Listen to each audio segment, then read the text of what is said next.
I'm with Carissa Campbell. Carissa Campbell is a deacon at Forefront. Super exciting that you are on with us. And you are on because today we're going to talk about kind of a popular Bible passage, one that we learn as children. And we're going to talk a bit about Abraham and Sarah, right? But we're going to focus more so on the Sarah part of this story, right? Yes. Yep. Exactly. Yeah. So normally what ends up happening is that we end up talking about Abraham and Sarah and the miracle of them having their son Isaac. It's such an old age. And we say, isn't God great that God allowed them to have Isaac? And then we always talk about how that's the birth of the nation of Israel, and we move from there. But Carissa, there's a completely different perspective on this story. So Yeah. I'd love for you just to start talking about this completely different perspective and how you found it and kind of your thoughts around it. Yeah, definitely. So we've been reading Womanist Midrash in Biblit by Wil Gafney. And she essentially looks at popular Bible stories and looks at the woman's point of view in those popular Bible stories. So she looks at Sarah's point of view and then also Hagar's point of view throughout the whole Abraham story. And a few things that are not usually mentioned are that Abraham and Sarah were actually from and that was not yet a nation that would be considered a Jewish nation at that point. That was actually, they were essentially a little subsection of another nation and were attempting to branch out on their own. And then another thing that is not usually mentioned is that Abraham and Sarah were actually siblings.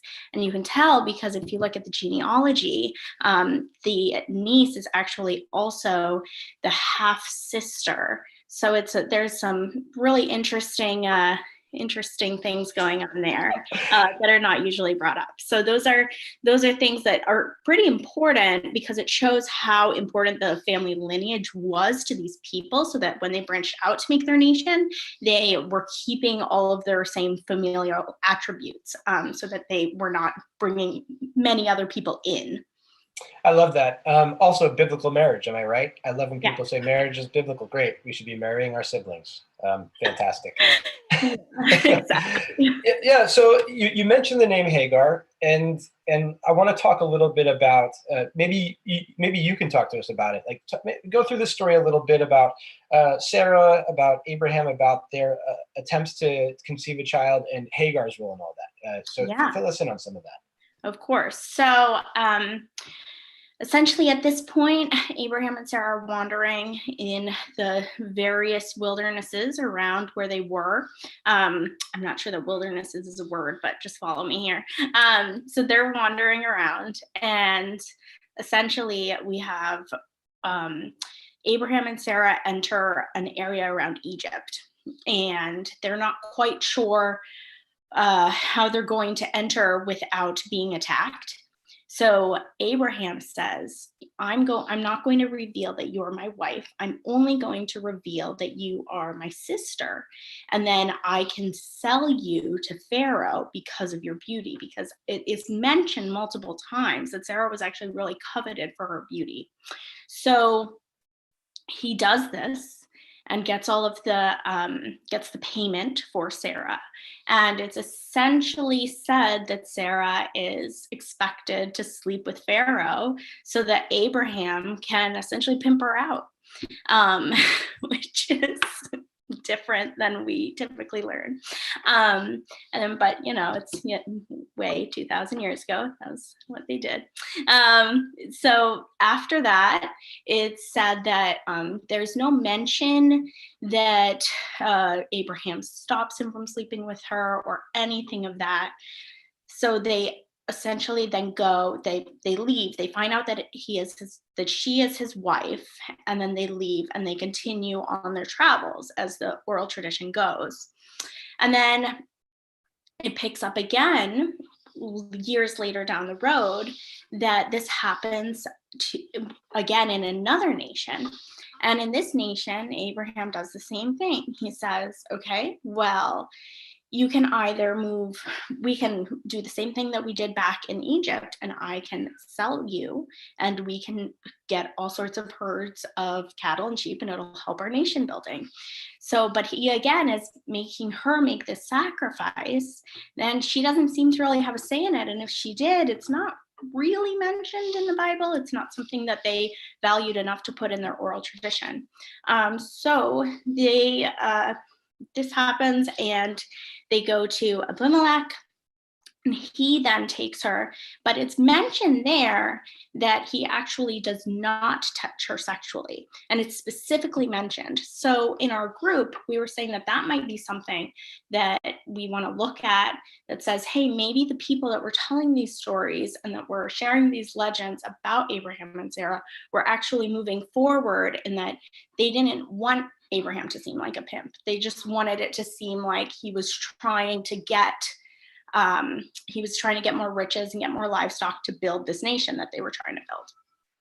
No, and I love that point. I think it's such an important point. I know at Forefront, we often talk about the idea of progression in Scripture. And so even things like that seem awful, it is awful. It's objectively awful. Yeah. That Abraham would do that to Sarah. Yeah. But what it does get me thinking about is, it gets me thinking about the ways in which we see these small progressions in Scripture, and they are always moved towards a more progressive way of thinking about life, or the fact that we were going to restore some humanity to Sarah by telling a story where she isn't quote unquote pimped out in this particular oral history, so to speak. And so we see that, but there's a lot of there's a lot here that speaks to the patriarchy, and speaks to, what happens when the patriarchy subjugates, oppresses, and victimizes women, especially around the story of Sarah and Hagar. So let's jump to there. Let's talk about that a little bit. So moving forward, they realize that she probably is not going to be having a child. And they're like, what do we do about this? We were supposed to be building a nation. God promised this to us. So when they had left Egypt, Sarah was given a maidservant named Hagar. And actually the name is important, because something that we don't think about is Hagar is actually translated to foreigner. So that's something that we still name her Hagar today, but that probably wasn't her name. Somebody from Egypt was probably like, I'm not going to name my daughter foreigner. Like, that's just probably not something that was done. So Gafney brings that up, and she says it's very interesting that we still use that name, and that's still what she's known by. We actually don't really know her identity. We don't know what was happening with her in Egypt. We don't know if she was abused then, or if she was living a great life and then taken. We have no idea. So those are just interesting perspectives to take when you're thinking about the story from multiple angles. But then she's given to Sarah, and Sarah takes Hagar and says, all right, well, you can sleep with Abraham and you can make our baby. And so she is forcing Hagar to sleep with Abraham the same way that she was forced to sleep with Pharaoh. And she's essentially just perpetuating that cycle of abuse and continuing it, so that instead of making this beautiful miracle that they were told that they were going to have from God, they're just perpetuating this extreme cycle of abuse. Yeah, and so I feel like this has incredible implications for even what we deal with today, or let me be more specific, what women deal with today in some respects. So yeah, please talk about that. How does that parallel? Yeah, so in our group, Jamele brought up, I think Sarah's a Karen.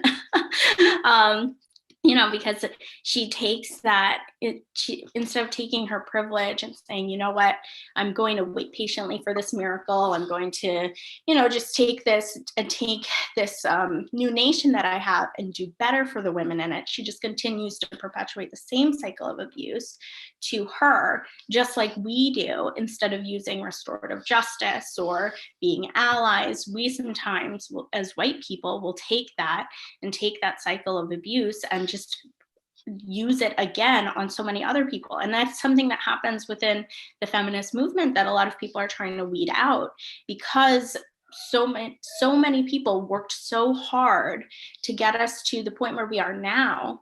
And it's frustrating to see them take that power and say, okay, well, I'm just going to turn around and not listen to the Me Too movement anymore, or I'm just going to turn around and not let women of color be a part of this, or not let trans women be a part of this.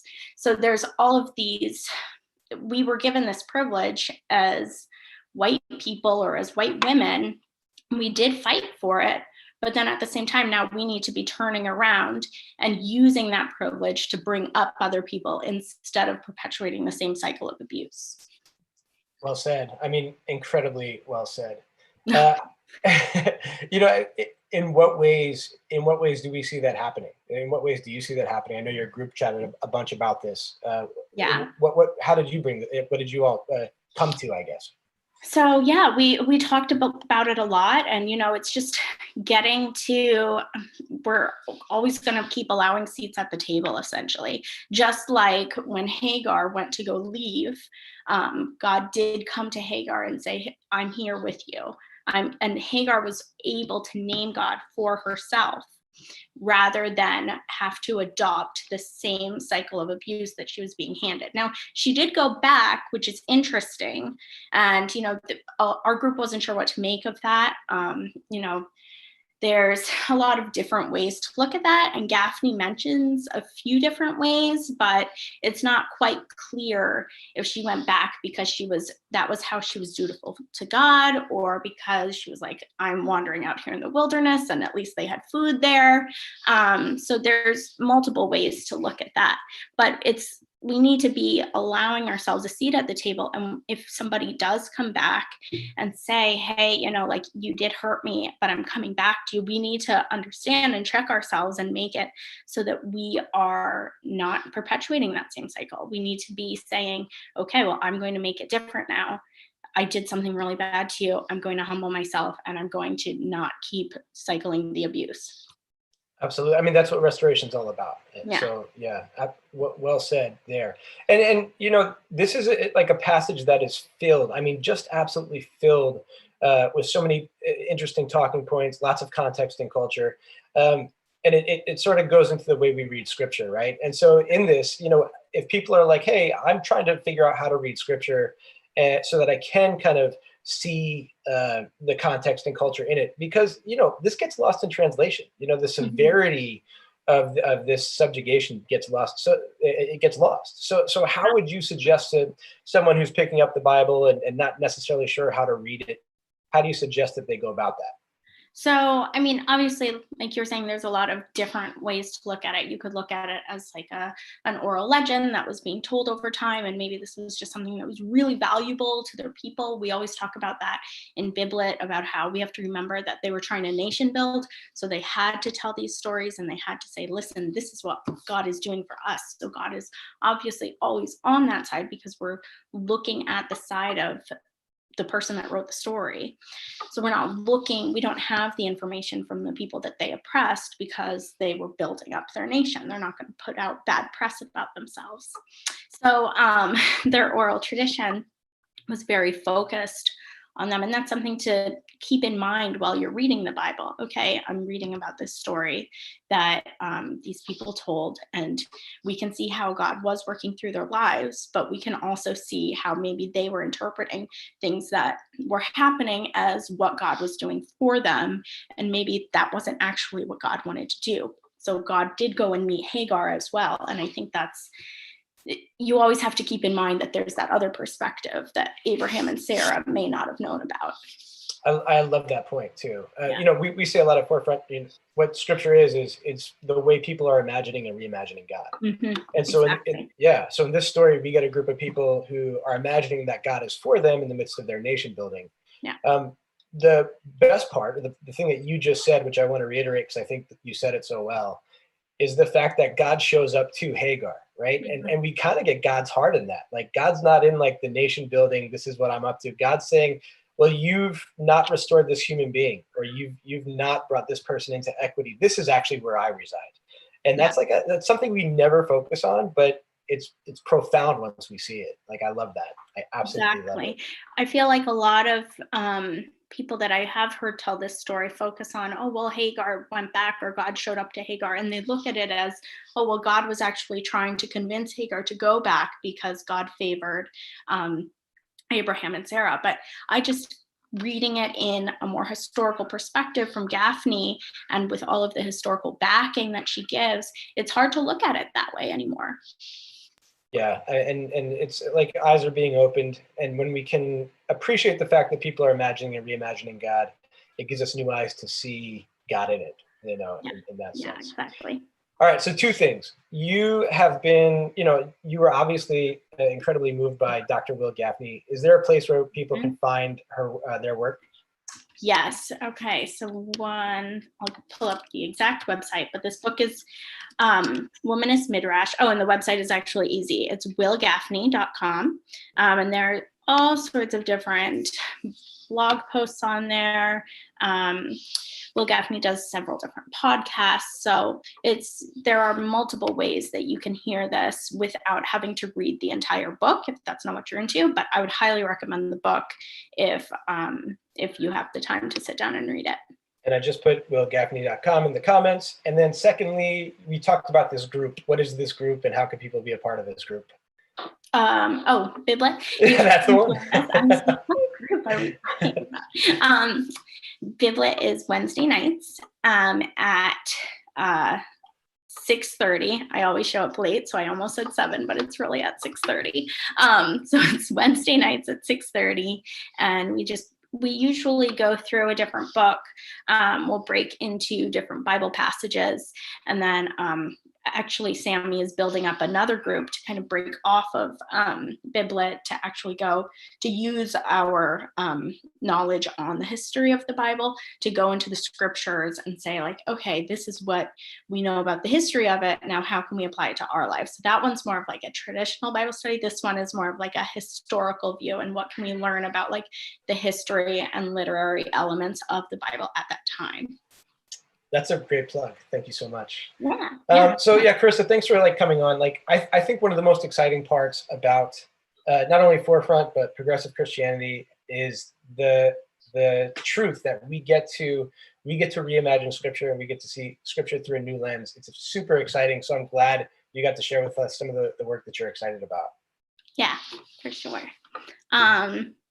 Did you have anything else, or? No, I think that's it. Yeah, we try to keep it to like 15, 20 minutes. So we're good to go. We're good. Yay. All right.